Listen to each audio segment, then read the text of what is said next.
네. 이 기사를 한번 보실까요? 이게 3월 23일 4시 59분이니까 오늘 새벽에 나온 거죠. 그래서 새로운 정부에서 교육에 대해서 어떻게 할 거냐, 이제 이런 기사예요. 그래서 여기서 보면 자사고를 살린다. 또 일제고사라고 해서 모든 학생들이 같이 보는 시험을 다시 살린다. 이제 이렇게 예고해서 이제 이렇게 될 거다. 이렇게 기사가 나왔는데요. 간단하게 쭉 보겠습니다. 자, 일단 보면은 음, 어디를 보시냐면 여기를 보시면 될 것 같아요. 문재인 정부가 자사고 폐지와 고교 학점제를 날짜를 맞췄다. 그게 무슨 말이냐? 자사고가 없어져야 또 특목고가 없어져야 고교 학점제를 시행하는 게 문제가 없다 이 말이에요. 자, 여기 예를 들어 보겠습니다. 특목고나 자사고를 내비 두고서 고교 학점제를 진행을 하게 되면 일반고 학생은 더 불리해진다. 그래서 특목 자사고를 없애는 것과 고교 학점제를 도입하는 것은 같이 진행이 되어야 된다 이 말이에요. 자, 그래서 일단은 특목고랑 자사고를 부활시킨다고 했기 때문에 고교 학점제를 진행하기는 어려워진다라는 뜻입니다. 자, 그 다음에 학생의 수준을 파악하기 위해서 모든 학생들이 같이 시험을 보는 것을 진행해 보겠다. 이제 그런 거예요. 그러다 보면 뭐 초등학교도 뭐 어떤 학교들이 이 시험에 잘 보도록 뭐 이렇게 이런 걸 했다. 과거에. 그러니까 이런 거는 안 하는 게 좋지 않냐? 이제 이런 건데요. 학생들의 어떤 수준 파악을 위해서 이런 걸 다시 진행해 보겠다. 이제 이런 얘기를 하고 있는 겁니다. 자, 제가 오늘 말씀드리고 싶은 것 중에 가장 중요한 내용은 바로 여기입니다. 원래 문재인 정부가 학생부 종합에서 정시를 조금 늘리는 것으로 이렇게 했어요. 그렇죠? 예, 주요 16개 대학의 정시 비율을 40%까지 했는데 윤석열 정부는 60%까지 올릴 가능성도 있다. 어쨌든 간에 정시가 지금보다 늘어나면 수능이 더 중요해질 거는 뻔한 거죠. 그렇죠? 예, 그러면 정시가 늘어날수록 수능 대비가 어려운 농어촌 등 지역에서 상위권 대학이 불리하다라고 했는데요. 일반 이런 기사의 댓글을 보면 아니다, 정시를 늘리는 게 좋다. 이제 이런 것들이 더 국민의 어떤 의견을 반영하는 게 아닌가 이렇게 생각해서 이번 새로운 정권에서는 정시를 좀 더 늘리는 쪽으로 방향을 일단 잡고 있는 것 같아요.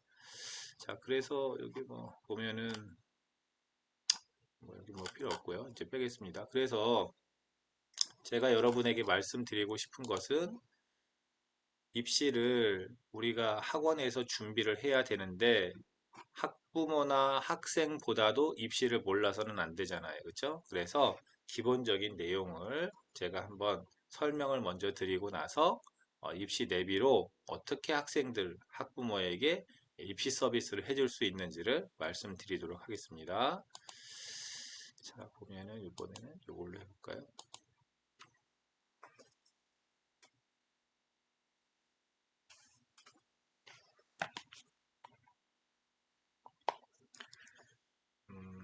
자, 지금부터 한번 해보겠습니다. 우리 학원에 입시가 필요해지는 순간이 있습니다. 언제냐 하면은요, 학생의 성적이 더 이상 오르지 않을 때 입시가 필요해집니다. 항상 만점을 맞는 애가 있어요. 예를 들어서 한 학기를 6개월 내내 100점을 맞는 학생이 있다고 칠게요. 그럼 이 학생은 학원에 대한 어떤 고마운 감정이 분명히 있을 건데요. 이게 6개월, 1년 이렇게 되다 보면 좀 더 공부 잘하는 애들로만 모인 그런 학원에 가야 되지 않을까? 이런 어떤 생각을 하게 되겠죠. 또는 학생은 아니어도 학부모는 그런 생각을 하겠죠. 그럴 때 우리 학원을 떠나면 많이 속상하시죠. 그래서 제가 말씀을 드리는 것은 공부를 잘하게 만드는 것도 중요하지만 결국 잘하게 됐을 때 그 학생이 또 다른 어떤 목적 의식이 생겼을 때 우리 학원을 떠난다. 이런 것을 막아주기 위해서 입시가 좀 필요하지 않나 이런 생각을 하고 있습니다. 그 다음에 성적이 뭐 90점에서 계속 정체가 되어 있다. 또는 성적이 오히려 떨어지고 있다. 이럴 때는 우리 학원을 다녀야 되는 이유를 못 느낄 수도 있죠. 예, 그래서 그런 거를 위해서 우리가 입시를 좀 상담해 주면 어떠냐 이런 거예요. 실제로 저는 뭐 잘 모릅니다만 이런 말이 있더라고요. 우리가 자본주의가 어떤 공산주의보다 좀 잘 살게 되잖아요. 결과는. 그래서 그게 왜 그러냐면 내가 열심히 노력한 만큼 내가 더 돈도 벌고 또 재산도 불리고 하는 어떤 그런 결과물이 나오기 때문에 아닐까요? 그래서 우리가 예를 들어서 쿠팡 같은 경우에 편하게 새벽에 배송을 받는 이유도 그 쿠팡에서 새벽에 배송을 하면서 그거를 직업을 삼아서 돈을 버는 분들이 계시니까 남들보다 더 많이 배달을 하고 더 일찍 배달을 하려는 어떤 그런 개인적인 이기심에 의해서 그런 서비스가 가능해진대요. 새벽에 빵집을 여는 것도 돈을 더 벌어야 되겠다라는 그 빵집 사장님의 이기심에서부터 시작된대요. 그러니까 남에게 어떤 피해를 주지 않는 한도 내에서 자기 자신의 어떤 이익을 극대화시키려는 어떤 그런 생각에서 어떤 고객 서비스가 더 이루어진다라는 거겠죠. 그러면 학원에서 입시를 왜 하느냐? 결국은 우리 학원의 뭐 주인이라고 하는 원장님이 내가 좀 더 우리 원생을 유지하고 또는 확보하고 이러려는 그걸 통해서 뭐 그게 꼭 돈이라는 거 표현하는 거 그렇지만 자본주의 사회니까 그냥 돈이라고 이렇게 해볼게요. 이 돈이라는 어떤 것을 더 벌어야 되겠다. 그 돈을 어떻게 쓸지는 이제 그분의 선택이겠지만 그러려는 개인적인 어떤 그런 이기심 여기에서부터 입시 서비스를 해야 되는 거다. 이렇게 생각을 하게 된다라는 거죠. 자, 그래서 우리가 입시를 그냥 뭐 해주면 좋고 안 해주면 말고가 아니라 해주면 당연히 학원 또는 원장님에게 유리한 거다라는 관점에서 오늘 이야기를 진행해 보겠습니다. 내신으로 목표 대학에 못 가요. 그거를 학생하고 학부모가 안다는 거예요. 예를 들면 나는 중앙대를 가고 싶은데 내신 성적이 2등급이에요. 그러면은 중앙대를 갈 수가 없죠. 내신으로는 좀 부족해 보이죠. 그렇죠? 그럴 때 이 학생은 어떻게 해야 되나요? 내신을 더 올려야 되나요? 아니면 수능을 준비해서 정시로 가야 되나요? 아니면 논술이나 학생부 종합을 해야 되나요? 그런 거에 대해서 학생과 학부모가 관심을 갖게 될 거예요, 언젠가. 그럴 때 우리가 학원에서 상담을 진행해 주는 게 좋지 않냐, 이런 뜻입니다. 제가 마지막으로 요 얘기만 하고 다음 얘기를 할 건데요. 우리가 똑같은 수영이라고 보더라도요, 뭐 자유형이라고 하는 또는 뭐 배영, 자유형, 자유형인지 영인지 잘 깔리네요. 배형 또는 개구리처럼 하는 뭐 평형, 평형인가 영인가 이런 거 잘 모르겠네요. 또 접영인가 수영이니까 하여튼 이런 어떤 수영이 있는데 아니 누가 배영 배영인지 하여튼 이런 거 선수를 누가 하고 싶겠어요, 그렇죠? 예, 다 멋있는 거, 뭐 저병이나 이런 거 하고 싶지. 하지만 내가 자유형이나 또는 저병으로는 선수가 될 수 없어. 또는 선수가 되더라도 1등이 될 수 없어. 그러니까 개구리나 배영이나 이런 걸로 내가 1등을 해야 되겠다. 또는 선수가 돼야 되겠다. 이래서 이런 걸 선택하는 거잖아요. 예, 결국은 뭘 얘기하는 거냐. 우리가 자기에게 유리한 입시 전형을 선택하는 것이 당연한 거 아니냐. 이제 그런 말씀을 드리는 겁니다. 자, 지금 드리는 말씀은 꼭 기억해 두실 필요가 있고요. 가급적이면 저처럼 설명하시는 게 학생과 학부모에게 굉장히 쉽게 이해가 될 수 있어요. 자, 중학교 때는요. 절대평가라는 것으로 학생을 평가합니다. 그래서 중간, 기말, 수행평가를 다 더해서 90점이 넘으면 A라고 또 80점대면 B라고 70점대면 C라고 이렇게 주잖아요. 이거는 중학교에서도 그렇게 하고 고등학교에서도 그렇게 합니다. 근데 중요한 것은 중학교 때는 이런 A, B, C로도 고등학교를 지원해서 또 선택해서 자기가 합격하고 다니고 이런 게 아무 상관이 없어요. 그렇죠? 그게 현재처럼 민사고든 상상고든 어디든 A를 받고 뭐 다른 어떤 거를 더 잘해서 갈 수 있다. B나 C를 받으면 그런 건 안 되겠죠. 그렇죠? 그런데 고등학교에서도 A나 B나 C라는 것으로 성적표에 나와 있지만 대학에 갈 때 이 A, B, C로 대학에서 반영을 안 하기 때문에 우리는 중학교가 절대평가고 고등학교는 절대평가가 아니다라고 우리가 생각하게 되는 거죠. 그래서 고등학교에 가면 이런 절대평가가 성적표에 나와 있지만 이런 거는 크게 중요하다고 생각하지 않고 이렇게 1등급부터 9등급으로 되어 있는 이런 상대적인 어떤 평가, 상대적인 평가는 결국 등수가 중요한 것이고 점수는 사실 의미가 없는 겁니다.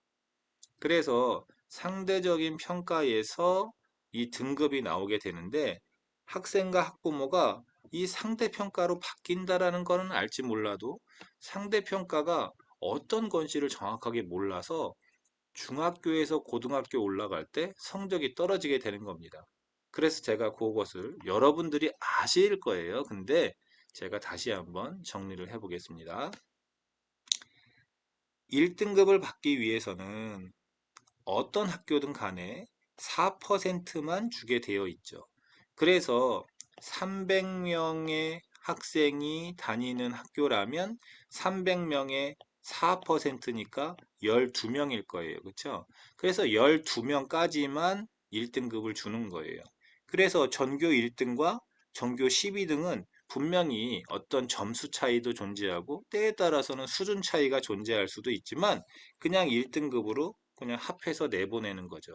대학은 이런 등수를 모르기 때문에 등급만 보고 아, 이 학생은 1등급이니까 그냥 뭐 전교 1등이라고 해도 되겠구나 이렇게 판단을 하는 거죠. 그런데 중요한 것은 이 경계선에 보면 12등까지는 1등급이고 13등부터는 2등급이에요. 그러면 우리가 예를 들어 볼게요. 전교 12등과 전교 13등이 동점이라면 어떻게 되냐? 그러면 둘 다 1등급을 줄 거냐? 그렇게 되면 이 4%가 넘어가고 그러면은 안 되는 거죠. 그럼 만약에 동점자가 뭐 10명이다. 그러면 다 1등급을 줄 수 있나요? 그렇게는 줄 수 없는 겁니다. 그래서 동점자를 등급으로 어떻게 하는 어떤 그런 공식이 따로 존재하지만 우리가 쉽게 생각한다면 동점자, 이 경계선에서 동점자가 생기면 그냥 아래 등급으로 간다. 이렇게 쉽게 생각을 하잔 말이에요. 그러면 12등도 13등도 2등급이 되는 거예요. 그러면 12등 학생도 손해를 봤지만 학교 자체도 전교 12등 학생이 원래 1등급 돼야 되는데 이 학생이 2등급이 됐다라는 건 우리 학교에 1등급이 한 명이 없어진 거죠. 그래서 이렇게 경계선에 있는 학생이 동점에 나오는 거는 별로 바람직한 상황이 아닐 거예요. 그래서 2등급과 3등급의 경계선에도 어떤 학생이 3등급, 4등급에도 경계선에 학생이 동점이 나오는 것을 막기 위해서 고등학교는 어떻게 하느냐? 중간고사와 기말고사를 굉장히 어렵게 낸다라는 거예요. 이거를 동점자를 만들지 않기 위해서. 그래서 고등학교에 올라가면 배우는 내용이 어려워지고 시험 범위가 뭐 많아지고 뭐 그런 것 때문에 성적이 떨어진다. 또는 그렇기 때문에 시험이 어렵다라고 할 수 있지만 근본적으로는 이런 경계선에 있는 동점자를 만들지 않기 위해서 시험을 어렵게 낼 수밖에 없는 겁니다. 시험을 어렵게 낼 수밖에 없기 때문에 시험 범위가 늘어난다든지 또는 문항수가 지나치게 많아서 시험 시간을 부족하게 만든다든지 뭐 등등의 어떤 그런 기술을 발휘하는 거죠. 그래서 일단 상대평가라는 것은 시험이 어려워질 수밖에 없는 그런 태생적인 한계를 갖고 있는 겁니다. 자, 그러면 중학교에서 고등학교 올라가면 일단 시험이 어려워지기 때문에 어설프게 공부한 애는 성적이 떨어질 수밖에 없지만 어설프게 공부하지 않고 열심히 노력을 해도 성적이 떨어지는 이유를 말씀을 드릴게요. 자, 이해하기 쉽도록 하기 위해서 예를 들어 보겠습니다. 우리 동네에 중학교가 딱 한 개 있고 이 중학교 학생이 100명이에요.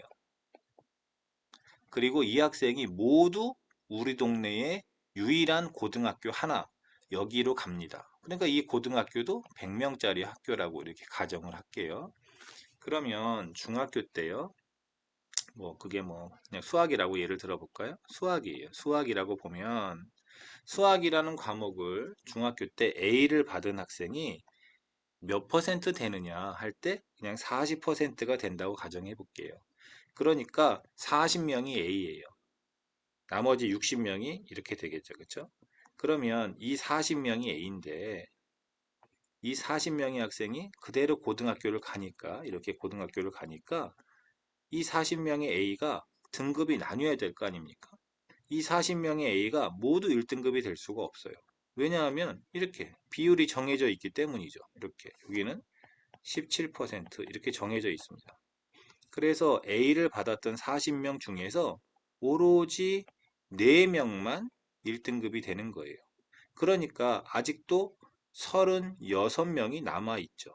이 36명은 공부를 어설프게 한 게 아니라 아무리 열심히 했어도 1등급이 될 수가 없는 거예요. 그러면 2등급이 7명밖에 안 되는 거죠. 그죠? 또 7명밖에 안 돼요. 그럼 어떻게 되나요? 예, 36명 중에서 7명을 빼니까 29명은 2등급도 될 수 없는 겁니다. 그렇죠? 아무리 열심히 해도 안 되는 거예요. 등수로 잘리는 거나 마찬가지이기 때문에. 그러면 29명 중에서 12명만 3등급이 되는 거예요. 그러면은 17명 남았죠? 이 17명은 3등급조차도 될 수가 없는 겁니다. 그냥 4등급으로 이렇게 가는 거예요. 제가 무엇을 말씀드리고 있는 거냐 하면 공부를 잘했든 못했든 그런 게 아니라 그냥 고등학교 등수로 등급이 결정이 되는 거예요. 그래서 제가 좀 과감하게 말씀을 드리자면 고등학교 입학과 동시에 이 학생의 등급이 결정난다라고 해도 과언은 아니에요. 고등학교 올라가서 등급을 올린다? 불가능한 건 아닙니다. 때에 따라서 한 등급을 올릴 수도 있고 비인기 과목 같은 경우에 뭐 2등급 정도로 올릴 수도 있겠죠. 그러나 주요 과목에서는 한 등급 올리는 게 만만치 않다는 얘기예요. 지금 A만 이야기하고 있기 때문에 이 B부터 이 학생들은 4등급 되기도 만만치 않다는 거예요.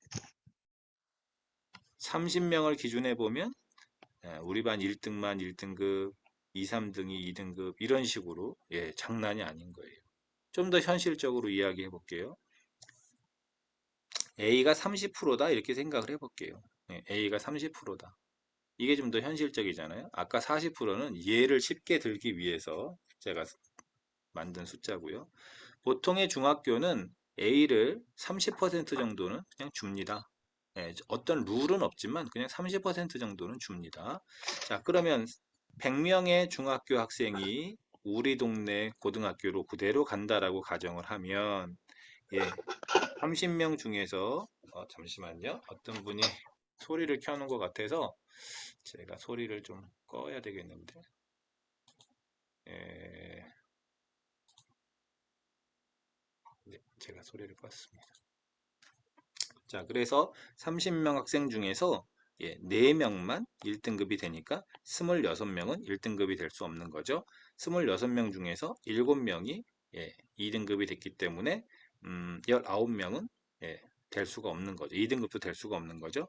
그리고 12명이 됐기 때문에 7명은 3등급조차도 될 수가 없어서 이렇게 4등급이 된다. 7명이.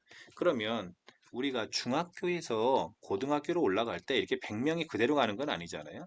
우리 동네에서 자란 중학교 애들이 뭐 외고도 가고 뭐 특목고도 뭐 과고나 뭐 자사고 이런 데 갔으니까 이 7명은 그냥 없다고 치자고요. 얘네는 너무 잘해서 그냥 뭐 전국적인 어떤 자사고급의 학교를 갔다고 칠게요.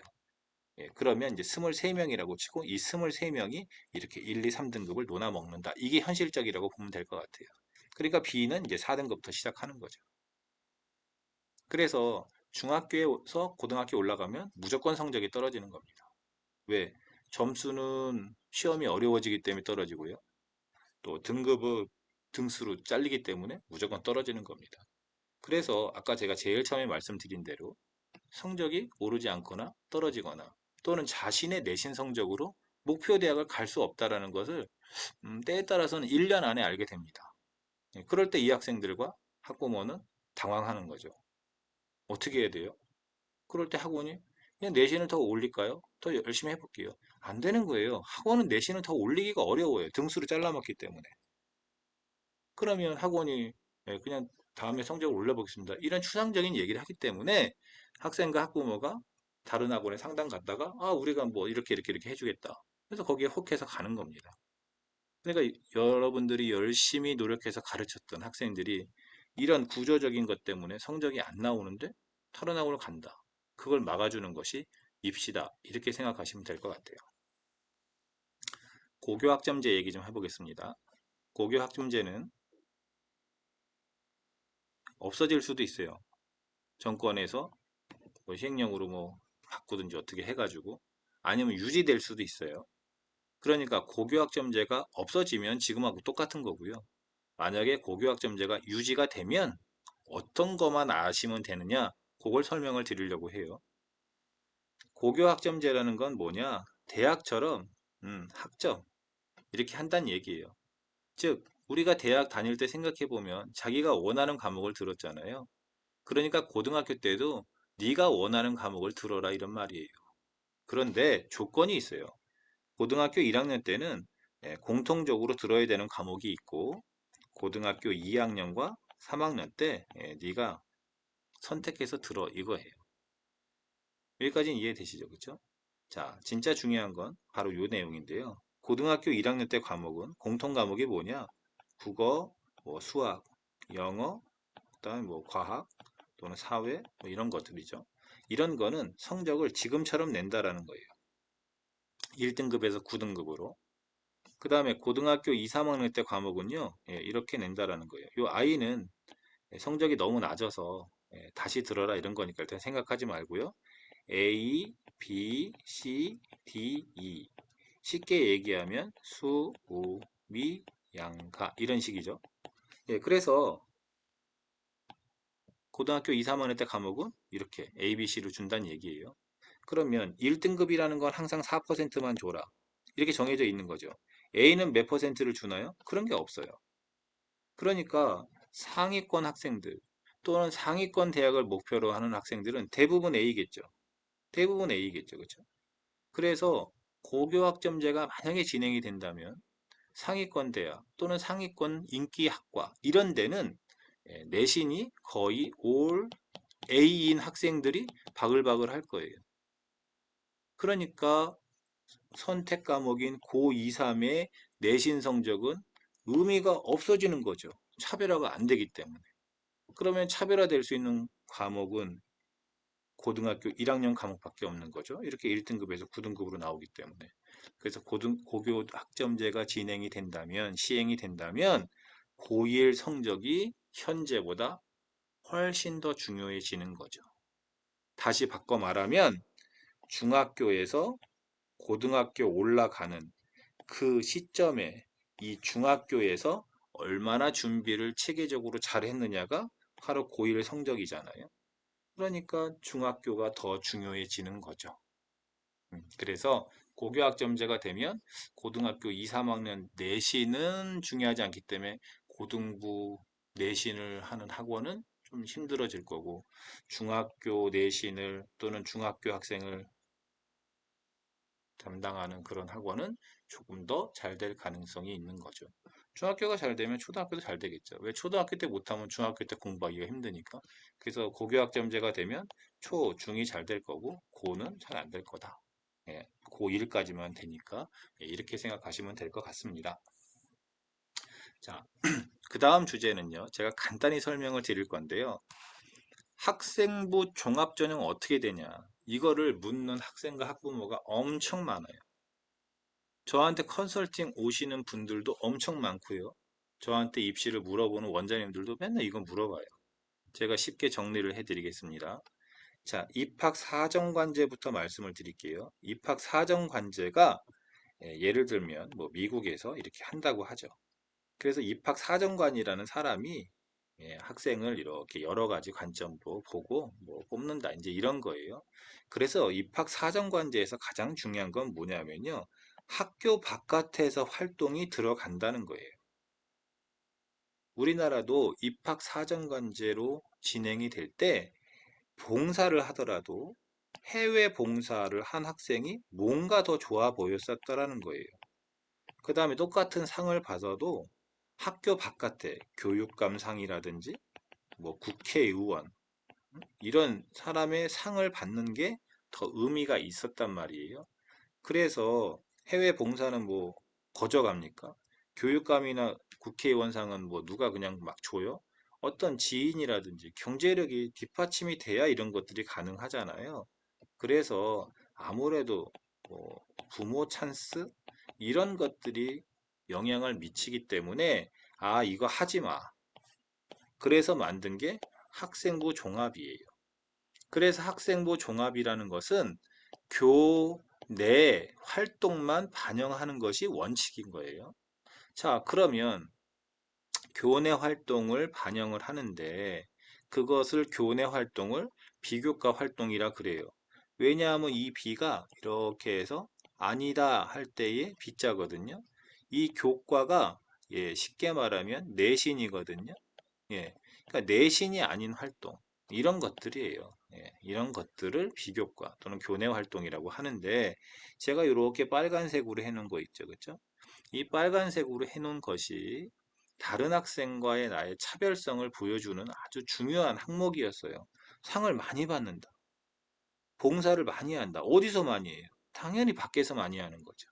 봉사만 교회 봉사가 들어갔던 거예요. 근데 교외 봉사라고 하면 이상하니까 여기 교회 이거 아니라 그랬잖아요. 그래서 개인 봉사라고 하는 거죠. 네가 나가서 하는 거. 개인 봉사.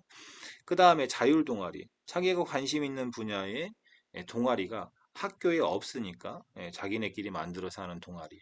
또는 자기가 관심 있어서 읽는 책. 이런 것들이 다양하고 양이 많을수록 굉장히 유리했어요. 그 다음에 세특이라 그래서 과목 선생님들이 써주는 것들이 되게 중요했는데 이런 것들이 과거 이야기입니다. 거기에 자소서까지 이렇게 해서 다양한 활동을 많이 한 애들이 학생부 종합에서 유리했던 거예요.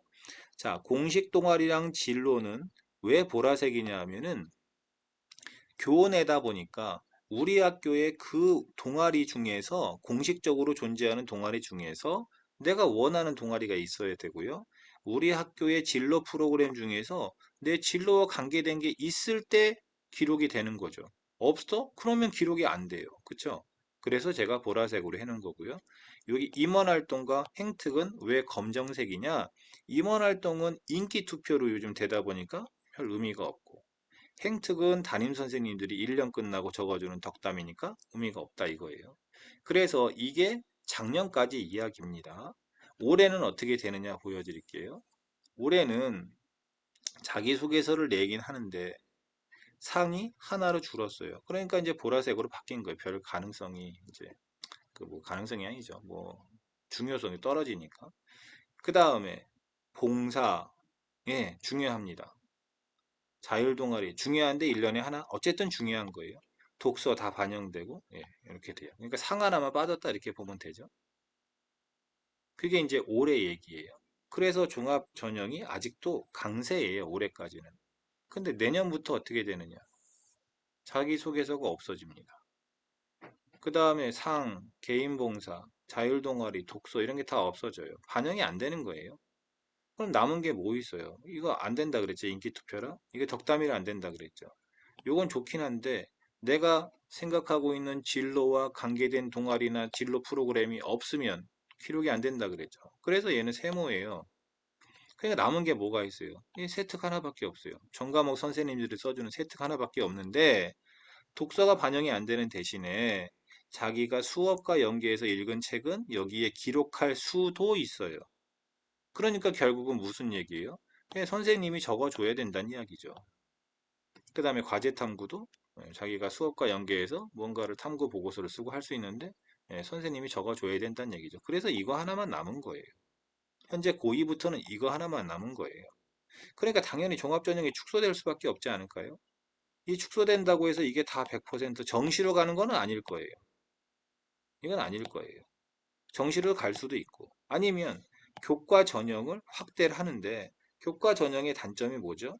내신 성적을 등급으로만 보니까 즉 숫자로만 보다 보니까 성적 따기 유리한 고등학교나 지역이 유리하잖아요. 그러니까 일반고가 더 유리하잖아요. 특목 자사고보다. 그래서 그런 거를 좀 막고 또 같은 일반고여도 교육특구의 일반고보다는 그냥 평범한 지역의 일반고가 더 유리해지잖아요. 예, 그래서 수능 체제를 넣는다. 이게 확대될 가능성이 있고요. 또는 학생부 종합이 줄어드는 대신에 공교육 정상화를 위해서 교과 전형인데 최소한 세 특 정도는 반영하자. 이제 이렇게 되는 어떤 그런 퓨전 방식의 교과 전형이 앞으로 생겨날 거다. 우리가 이렇게 예측하는 겁니다. 어쨌든 학생부 종합 전형은 축소될 수밖에 없을 거예요. 왜? 세특 하나밖에 없기 때문에. 그럼 결국 정시라는 것이 되게 중요해질 건데, 예, 한번 볼게요. 우리나라 대학에 대해서 예, 올해 보면 수시를 이렇게 많이 뽑고 정시를 이렇게 조금 뽑는다고 언론에 나와 있어요. 언론에 나와 있는 게 거짓이 아니기 때문에 우리나라 전체 대학, 4년제 대학만 볼게요. 그냥 전체 200개 대학 보면 이렇게 되어 있을 거예요. 그런데 현실적으로 인기 대학, 아까 말씀드렸잖아요. 서울의 주요 대학, 16개 대학은 이렇게 정시를 40% 이상 뽑아라 라고 정해졌습니다. 올해부터 그렇게 뽑습니다. 그러니까 수시가 60% 이하인 거예요. 이런 거는 어중이 떠중이 대학 다 긁어 모았을 때 이런 거예요. 그러니까 이런 건 의미가 없어요. 돈 내고 학원을 다니는 학생과 학부모가 그냥 대학 아무 데나 가면 되나요? 그런 생각 안 한단 말이에요. 일단 어찌됐든 간에 인기 대학 목표로 하고 있다라는 거죠. 그러면 수시로 가는 것이 60% 이하니까 이렇게 4개가 있는데 어떻게 보더라도 정시보다 더 많이 뽑는 각각의 전형은 이제는 존재할 수 없는 거예요. 게다가 수시에서 항상 이렇게 2월 되는 건 아시죠? 그렇죠? 중복 합격자 때문에. 그래서 정시가 이제 가장 학생을 많이 뽑는 전형이 됐다라는 걸 이제는 받아들여야 됩니다. 계속 거부할 수가 없는 거예요. 지방의 고등학교가 언제까지 수능은 강남 애들이 유리하기 때문에 사교육비가 올라간다. 이런 이유로 언제까지 계속 정시를 안 할 수 있을까요? 학교는 정시 준비는 안 해줘도 되죠. 왜? 학교가 수능을 가르치는 곳은 아니잖아요. 그러나 지방에 있는 학원이 언제까지 정시 안 하고 버틸 수 있냐 이거죠.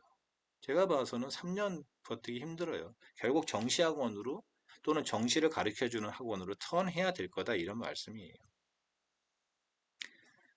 제가 16개 대학이라고 했는데요. 이 16개 대학은 이렇게 정시를 40% 이상 뽑아야 되고요. 그러다 보니까 수시 합쳐서 60%니까 교과 한 10%, 논술 10%, 종합 한 35%뭐 이렇게밖에 안 돼요. 이제 정시가 가장 큰 전형이 된 거예요. 그래서 이 16개 중에서 8개, 16개 중에서 8개 대학은 당연히 그렇게 된 건 알겠는데 그러면 서울에 16개 대학 말고도 나머지 대학이 있지 않냐?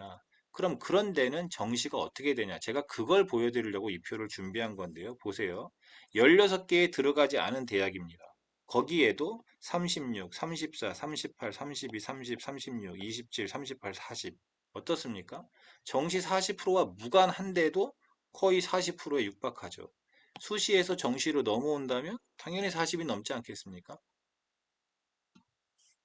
나머지 대학도 뭐 성공회대는 뭐 그러니까 13 빼고 성신여대 33, 44, 36, 68, 51, 23, 31 물론 추계예대 뭐 한 체대 일단 빼더라도 보통 다 30% 거의 40%에 육박한단 말이에요. 여기 또 넘어온다 그랬죠.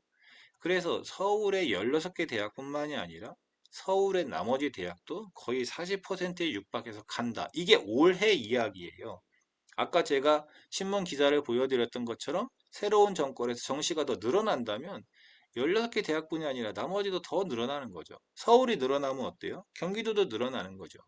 경기도가 늘어나면 어떻게 됩니까? 지방의 국립대야 뭐 계속 뭐 나라 거니까 개긴다고 쳐도 결국은 서울이나 경기권까지 대학을 오려는 지방 학생들은 당연히 정시가 늘어난다는 거에 대해서 반응을 하고 움직이기 시작할 거다 그 말이에요. 그래서 제가 결론을 좀 내려보겠습니다. 제가 무슨 입시를 만드는 사람도 아니고 또 뭐 국가 정책을 하는 사람도 아니지만 그냥 흐름을 상식적으로 볼 뿐이에요.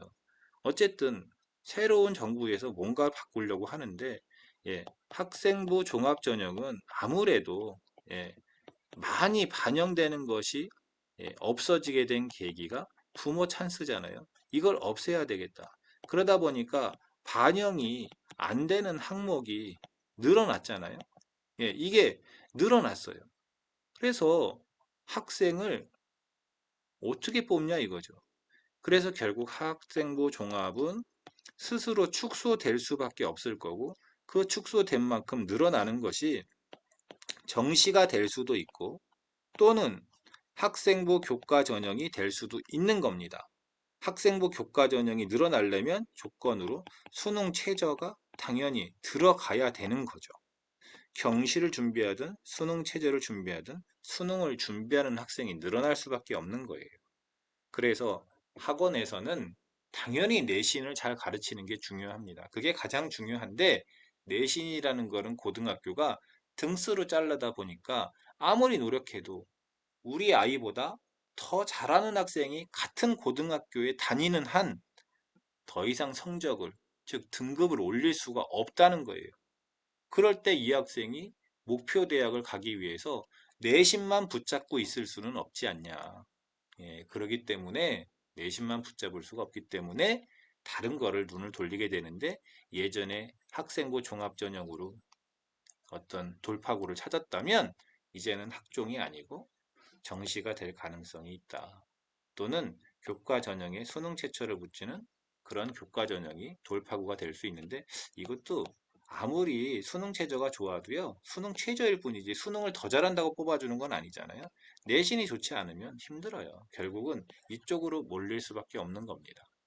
사실 뭐 원희룡 지사나 뭐 광주나 뭐 이런 데도 보면 뭐 3대 천재니 뭐니 해서 예, 그 옛날에 학력고사니 또는 뭐 수능도 마찬가지지만 지방에서 만점 나오고 하는 걸 보세요. 그게 꼭 특목고여서 뭐 이런 걸 떠나서 지방 학생들도 수능을 준비하면 얼마든지 잘할 수 있다. 이제 그런 말씀을 좀 드리고 싶습니다. 자, 그러면 제가 지금부터 다시 말씀을 드릴게요. 자, 입시 내비를 통해서 학생들을 어떻게 관리하면 좋은지 그 내용을 보여드리겠습니다. 내일 이제 모의고사를 보는데요. 경기도는 안 보죠, 그렇죠? 예, 경기도는 안 보지만 전국의 대부분 지역이 다 응시를 하게 되는데 모의고사를 보게 되면 예, 학생들이 이렇게 생긴 게 이제 자기 스마트폰이잖아요. 그러면 시험이 끝나면 저희가 그 데이터를 모아야 되지 않습니까? 그래서 데이터를 모아야 되기 때문에 하루 지나서, 그러니까 내일이 목요일이니까 금요일 날 저희가 오후 5시 이전까지는 만들어 놓는데요. 금요일 날 여기 들어가서 입력 이걸 눌러가지고 이렇게 모의고사 OMR 있습니다. 예, 여기 들어가서요. 뭐 자기의 학년을 찾아가지고 예, 여기에는 지금 뭐 없습니다. 했기 때문에 근데 들어오겠죠. 여기 이제 고등학교 뭐 예를 들면 이런 식으로 뭐 3월 뭐 뭐라고 이렇게 올라오겠죠, 그렇죠? 그러면 그거를 이렇게 눌러가지고 예, 자기가 예, 마킹한 그런 답을 여기다가 입력하고 저장 이렇게 누르는 겁니다. 사실 되게 간단한 거예요. 그렇기 때문에 학원에서 모의고사가 끝난 그 다음날 얘들아 니네 핸드폰 원래 학원에 오면 다 수거하는데 잠깐 갖고 있어. 그래서 여기 들어가서 여기다가 입력해. 네. 그러면 바로 내일 입력하면 바로 성적 분석표가 나오도록 해놨습니다. 여기. 성적표 분석표에 들어가서 뭐 고2 예를 들어서 뭐 수학 뭐 이거라고 해볼까? 이거 잘했나? 이거 더 잘했나? 잠시만요. 예, 이거라고 해볼게요. 그거라고 하면 이렇게 맞고 틀린 게 나오는데 예, 성적 분석표로 보겠습니다. 그러면 이렇게 1번이 무슨 문제고 맞았고 이 문제를 맞춘 학생들의 정답률과 배점 이렇게 정리가 되어 있어요. 그러면 58% 틀렸고 75% 틀렸고 92% 틀렸고 16% 틀리고 뭐 이랬겠죠. 그쵸? 그래서 요거를 앞에 잘 정리된 걸 보시면요. 이렇게 되어 있습니다. 45점 맞은 건데 물론 가채점입니다. 이 시험의 평균 점수가 저희가 가채점 자료로 조사를 해보면 33.75니까 잘한 거죠. 잘한 건데 얼마나 잘했냐면 상위 26%다 이 말이에요. 상위 26%니까 이거를 점수로 환산하기 위해서 만든 게 100분의 점수라고 우리가 쉽게 생각할게요. 그래서 100에서 26을 뺀 74점이다. 그게 100분의 점수예요. 등급으로는 4등급에 속하는데 4등급도 잘하는 4등급과 못하는 4등급이 있잖아요. 그래서 여기다 더하기 이렇게 써놓은 거 보니까 아무래도 4등급 중에선 좀 잘했다 이 말이죠. 그렇죠? 자, 그 다음 틀린 문항을 우리가 자기 것으로 다시 만들어야 되겠죠. 그러면 성적이 분명히 변화할 건데 그걸 객관적인 자료로 만들어 놨습니다. 너가 틀린 걸 다 하지 말고 일단 쉬운 거부터 하자라는 거예요. 물론 실수겠죠. 92%니까. 그러면 너가 이 실수를 만약에 안 했다고 치면 또는 실수였지만 네가 다시는 실수를 안 하게 되는 학생으로 이 합성함수의 성질에 8번처럼 생긴 문제를 다시 실수 안 하게끔 이번에 완벽하게 공부를 하면 너는 이런 학생이 아니고 너는 이런 학생으로 변한다는 거예요. 이 한 문제만으로 16,000등 정도가 오른다라는 뜻이에요. 요즘 어쨌든 재수생 포함해서 한 학년이 40만 명 정도는 되잖아요. 40만 명 기준에서 보면 16,000등 정도 올라간다. 그 다음 문제도 보니까 75%니까 사실 쉽죠. 여기까지 공부하면 이렇게 되고 64%도 공부하면 이렇게 되고 뭐 여기까지 다 하면 이렇게 되는데 이 수준 차이가 좀 있다 보니까 저희가 맨 위에서 20% 안에 들어가는 거니까 92에서 20을 빼니까 72잖아요.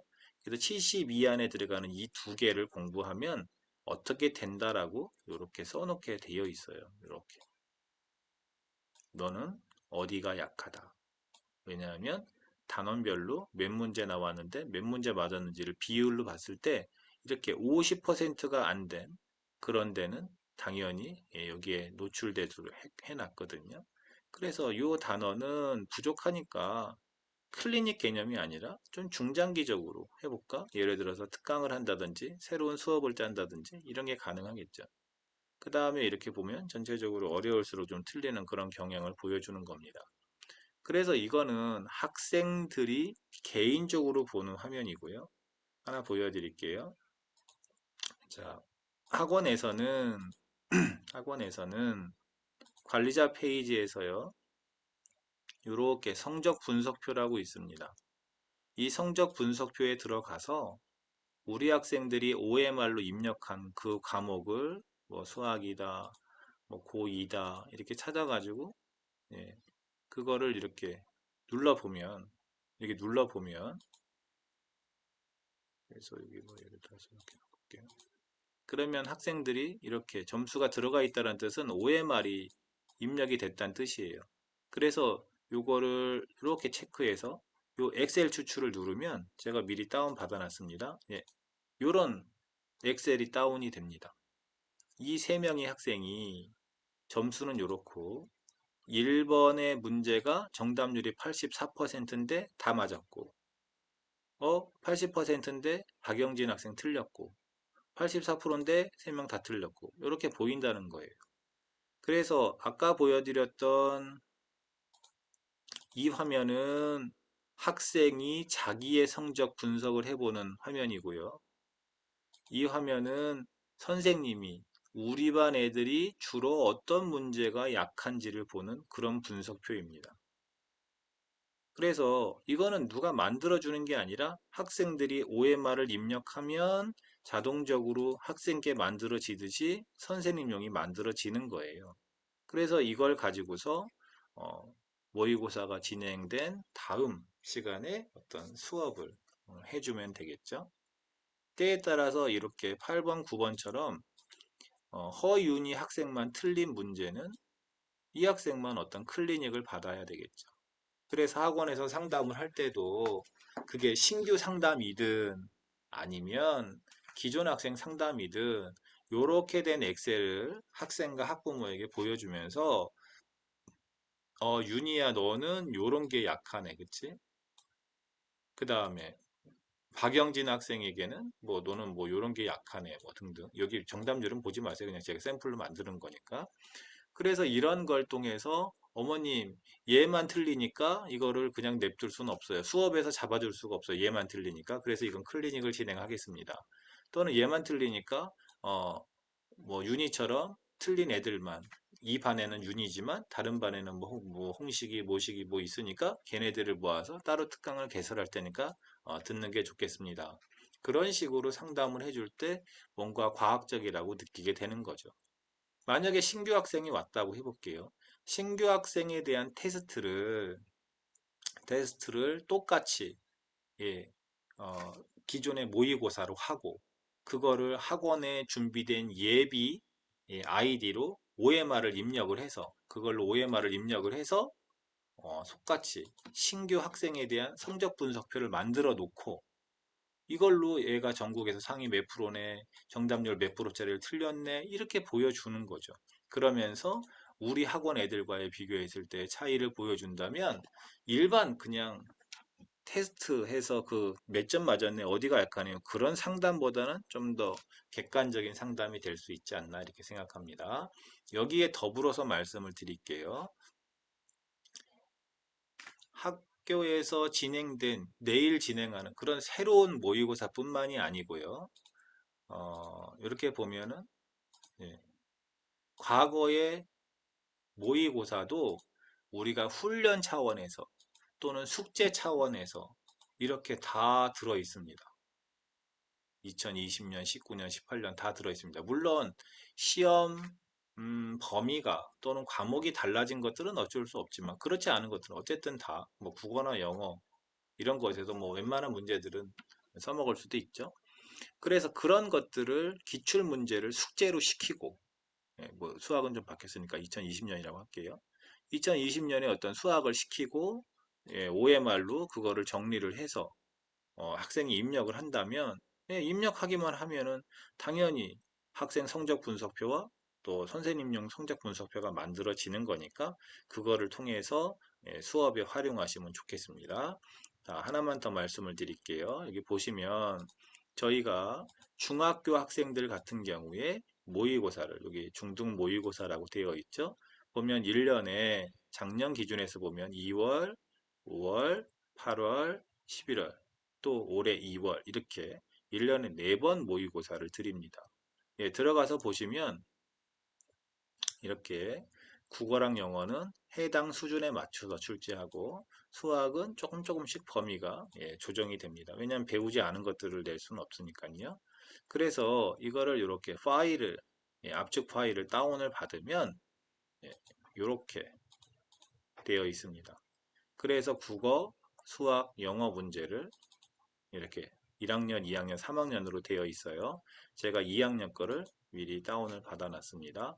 그러면 쉬운 문제부터 서서히 어려워지는 문제로 이렇게 만들어져 있습니다.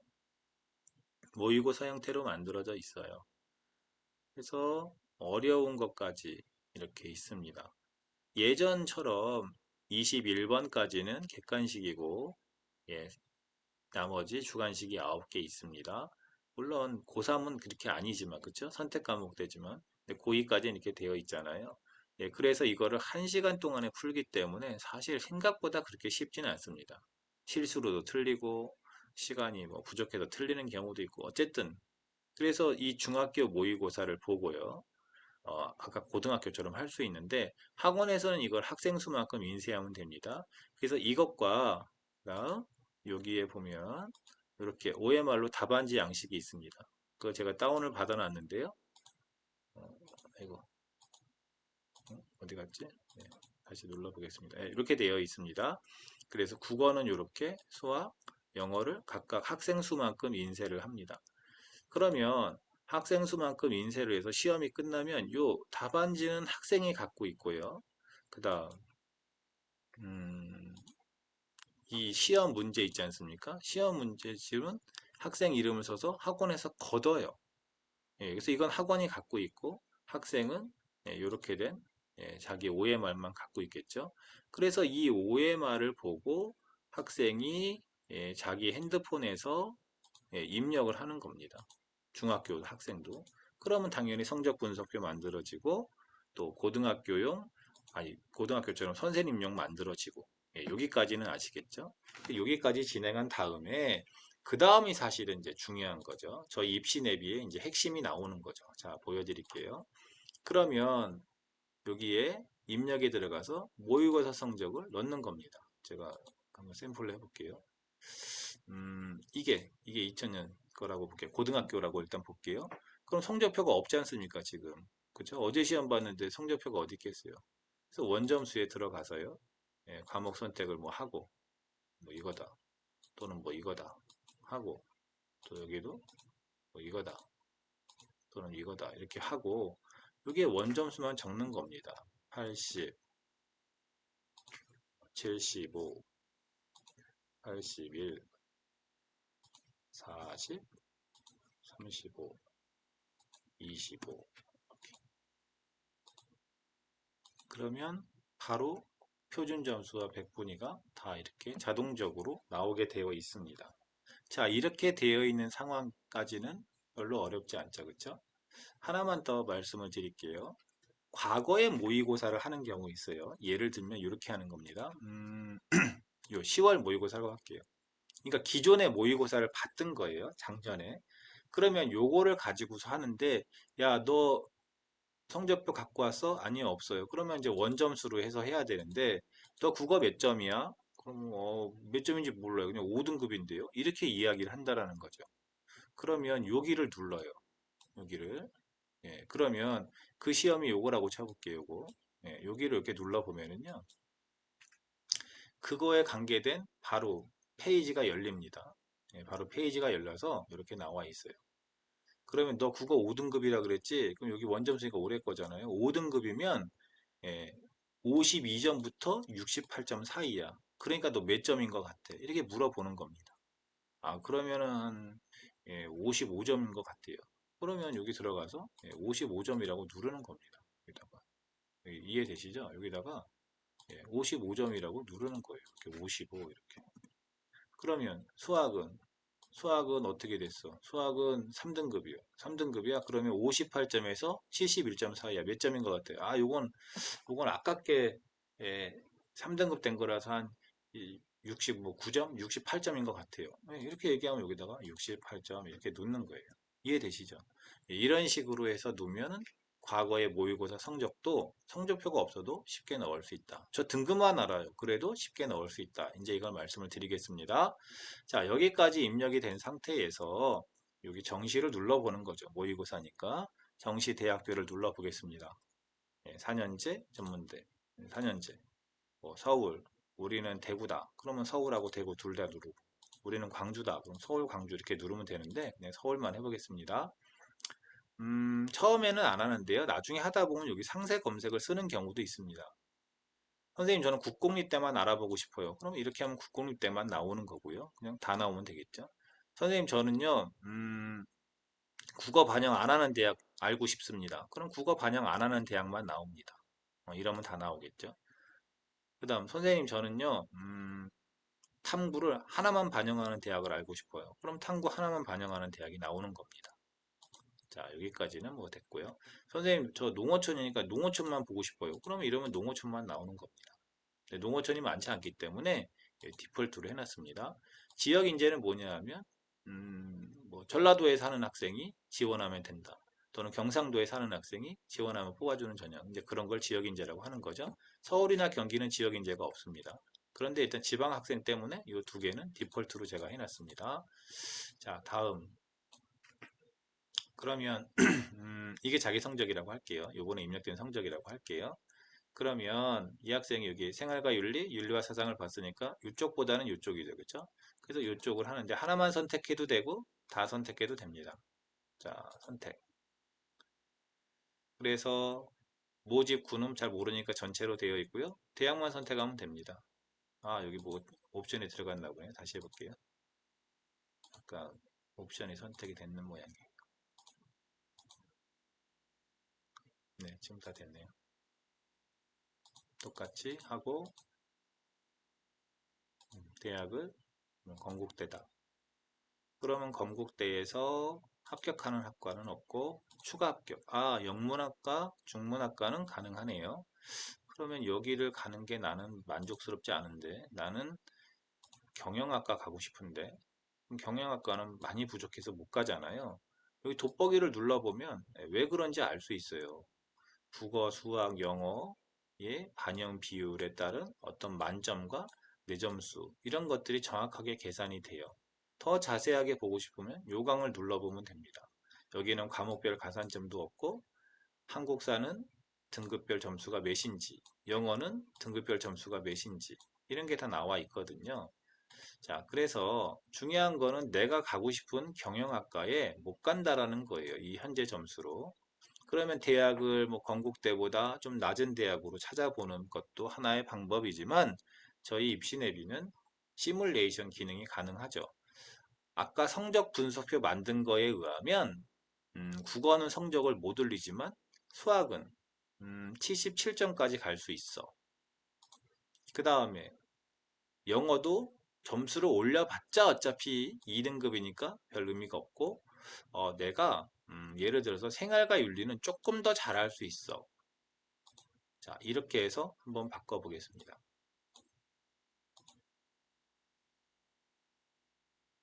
어떻습니까? 경영학과를 오히려 갈 수 있는 거죠. 이걸 통해서 이 학생이 성적 분석표를 만든 것이 빛이 나기 시작하는 겁니다. 이거 봐. 너 이거 점수 이렇게 해서 몇 점 올렸더니 45에서 50일까지 올렸더니 이거 봐.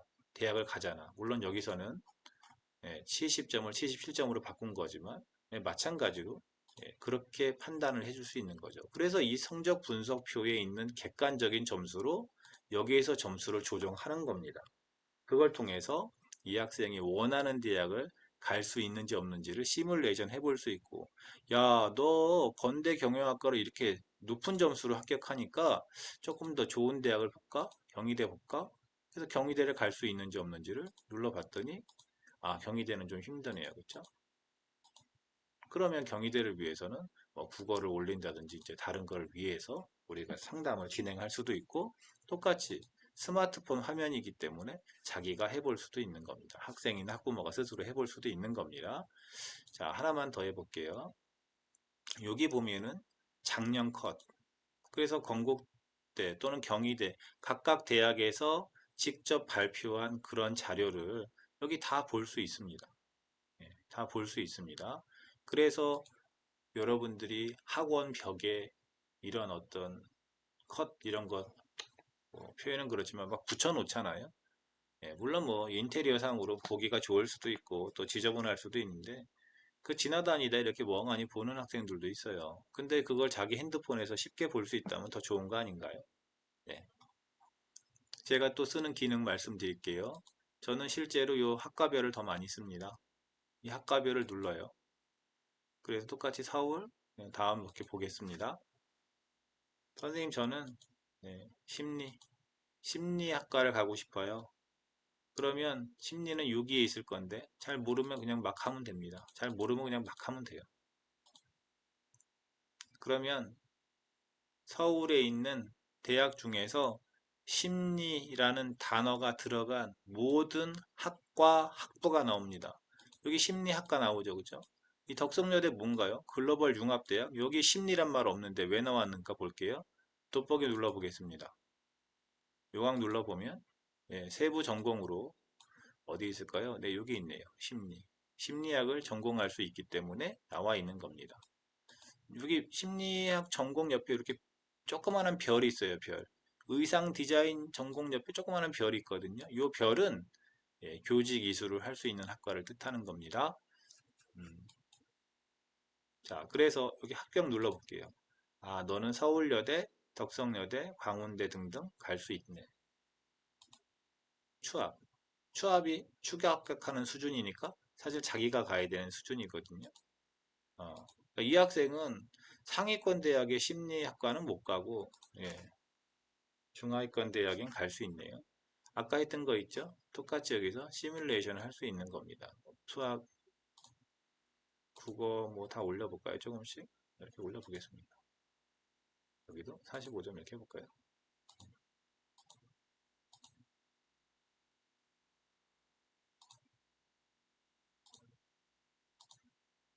어차피 마찬가지인데, 예, 합격할 수 있는 학과 중에 숙명여대가 좀 더 들어온 것 같기도 하고 그러네요.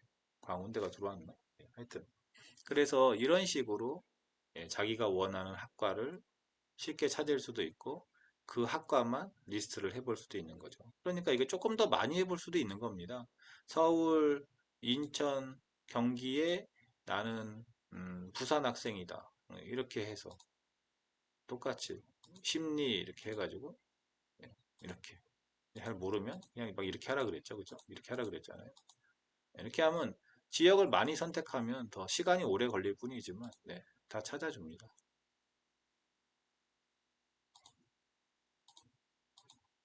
그리고 심리는 좀 양쪽으로 극화되어 있네요. 예, 인기 학과 있다 보니까 상위권 대학은 좀 가기가 힘들고, 좀 중하위권은 좀 쉽게 갈 수 있고, 좀 그렇게 된 게 심리학과의 특성인 걸 알 수 있겠네요. 자, 어떻습니까? 제가 오늘 입시 내비의 다양한 기능 중에서 모의고사, 그러니까 올해 시행되는 모의고사의 즈음에서 모의고사가 끝나고 난 다음에 어떤 식으로 관리를 해줄 것이냐. 또 모의고사가 사실 내일이다 보니까 그렇지만 만약에 내일 모의고사가 끝나고 이제 6월 모의고사를 우리가 준비한다. 중간고사가 물론 끝난 다음에 해야 되겠죠. 그럼 중간고사가 끝나고 뭐 4월, 5월 뭐 2달 동안 모의고사를 준비한다 그러면 아까 했던 것처럼, 예, 뭐 작년 6월, 재작년 6월 모의고사를, 예, 한 달에 한 번씩 풀게 해서 OMR로 하고 그 다음에 성적 분석표로 해서 얘가 어느 대학 가는지를 해보고 그래서 부족한 부분을 올리면 목표 대학에 근접한다고 했을 때 그 부분을 특강이라든지 클리닉이라든지 또 새로운 어떤 수업을 해서라도 이 학생과 학부모가 성적이 올라가는 걸 보여줄 수 있는 거죠. 그래서 학생에게 어떤 OMR을 넣거나 하면 다 이런 식으로, 예, 추이가 나옵니다. 다 기록이 되어 있어요. 어디로 흩어지지 않습니다. 예, 그렇기 때문에 저는 여러분들이 이 OMR과 성적 분석표 기능을 잘 활용해서 입시로만 끝나는 것이 아니라 그게 수업, 거기에도 잘 녹여져서 또 상담에도 잘 녹여져서 학생과 학부모에게 결국 원하는 건 뭐예요? 목표 대학 가는 거지 않습니까? 그런 목표 대학을 가기 위해서 우리 학원이 어떻게 얘를 가르칠 거다. 이런 부분을 좀 잘 상담하는 데 쓰시면 좋을 것 같아요. 혹시 채팅이 온 걸 보고 말씀을 드릴게요. 아, 예. 입시 자료의 신뢰도는 어느 정도일까요? 학부모님들께 감안하라고 하지만 너무 맹신할까봐 걱정입니다. 네, 제가 답변 드리겠습니다. 아까 보여드렸듯이 여기 가서 보면 대학에서 직접 발표한 어떤 그런 자료들이 여기 나와 있잖아요. 그쵸? 재작년 것도 나와 있습니다. 그러니까 작년에 어떤 특이사항이 있을 수 있기 때문에 재작년 것까지 같이 비교해서 보셔도 좋을 것 같은데요. 그런 걸 저희가 다 감안해서 만든 겁니다. 이 어떤 컷이라는 거에 따라서, 그죠? 만든 거예요. 그렇기 때문에 저희 거를 보면 더 편한 건데 혹시 모르면 보시라고 저희가 만들어 놓은 거예요. 그러면 신뢰도를 어떻게 봐야 되느냐? 여기 보시면 정시 같은 경우에는 수능이라는 어떤 평가로 하기 때문에 얘가 특목고냐 자사고냐 뭐 제주도냐 서울이냐 이런 게 없잖아요. 수능 점수로만 판단이 되잖아요. 면접도 없고 그러니까. 그래서 정시에 대한 신뢰도는 95% 이상이다 이런 보면 될 것 같아요. 자, 그 다음에 수시에서 보면 수시에서 볼게요. 수시에서 보면은 학생부 교과 전형도 내신으로만 보는데, 물론 다른 게 좀 들어갈 수도 있지만, 얘가 특목고냐, 자사고냐, 강남이냐, 뭐 시골이냐, 이런 건 의미가 없잖아요. 그렇기 때문에 학생부 교과 전형도 95% 이상의 신뢰도를 갖는다라고 보시면 돼요. 자, 그런데 학생부 종합, 논술, 뭐 이런 것들도 마찬가지지만 학생부 종합과 논술 같은 경우에는 채점한다 그럴까? 학생을 평가하는 사람에 따라서 달라지는 어떤 판단값이 나올 수 있죠. 그렇죠? 그래서 학생부 종합과 논술 전형은 정성평가이기 때문에 제가 70%의 정확성이 있다. 제가 이렇게 이야기를 합니다. 예. 물론 뭐 오늘은 뭐 수시에 대해서 하는 날이 아니라서 그렇지만 잠깐 말씀을 드리면 학생의 학생부 종합을 좀 더 정확하게 판단할 수 있도록 이렇게 항목을 예, 정량적인 항목을 넣어놨고 또 정성적으로 이렇게 항목을 판단할 수 있도록 넣어놨어요. 그렇기 때문에 누가 봐도 인정할 수 있는 객관적인 어떤 데이터를 입력하기 시작한다면 그러면 아까 70%라고 말했던 것이 좀 더 올라간다라고 말씀드릴 수 있겠습니다만 정성평가다 보니까 학생이 아무리 열심히 노력을 했어도 기록이 잘 되어 있어도 평가하는 사람이 봤을 때, 아, 이 학생이 다니는 고등학교의 수준이 어떤 것 같다. 라는 것과 병행해서 판단할 때 불이익을 받을 수도 있는 거죠. 그래서 저는 70%다 이렇게 말씀을 드리겠습니다.